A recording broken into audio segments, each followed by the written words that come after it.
Praise the Lord. ही कहाणी आहे बायबलमधील नोहाची. नोहा कोण आहे आपल्या सर्वांना ठाऊक आहे. नोहा हा बायबलमधील एक धर्मी पुरुष आहे. त्याची कहाणी उत्पत्ती ग्रंथ अध्याय 6 अध्याय ते 9 अध्यायमध्ये सांगितले आहे. त्या काळात पृथ्वीवर दुष्टता, हिंसा आणि पाप खूप वाढले होते. देवाने पाहिले की लोकांची वागणूक अत्यंत वाईट आहे आणि तो खूप पापी झालेला आहे. म्हणून पृथ्वी शुद्ध करण्यासाठी महापूर आणण्याचा निर्णय घेतला. परंतु नोहा देवभक्त, प्रामाणिक आणि आज्ञाधारक असल्यामुळे देवाने त्याला वाचवण्याचे ठरवले. आणि परमेश्वराने नोहासोबत गोष्टी केल्या आणि त्या नोहाला बोलले.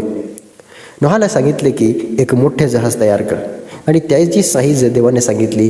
300 हात लांबी, रुंदी 50 हात आणि उंची 30 हात, 3 मजले. नोहाने देवाची आज्ञा पूर्णपणे पाळली. महाप्रलय 40 दिवस आणि 40 रात्र पाऊस पडला. पृथ्वी पाण्याने भरली गेली. खूप लोकांचा नाश झाला.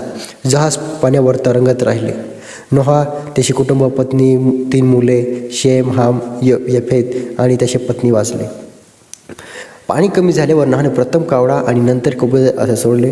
कबुतराने ऑलिव्हांची पाने आणली. त्याचा अर्थ जमीन करडी होत होती.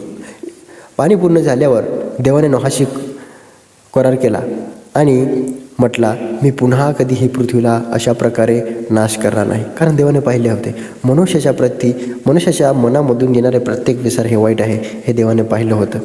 आणि त्याचे चिन्ह म्हणून इंद्रधनुष्य त्या कराराचे चिन्ह ठरले गेले.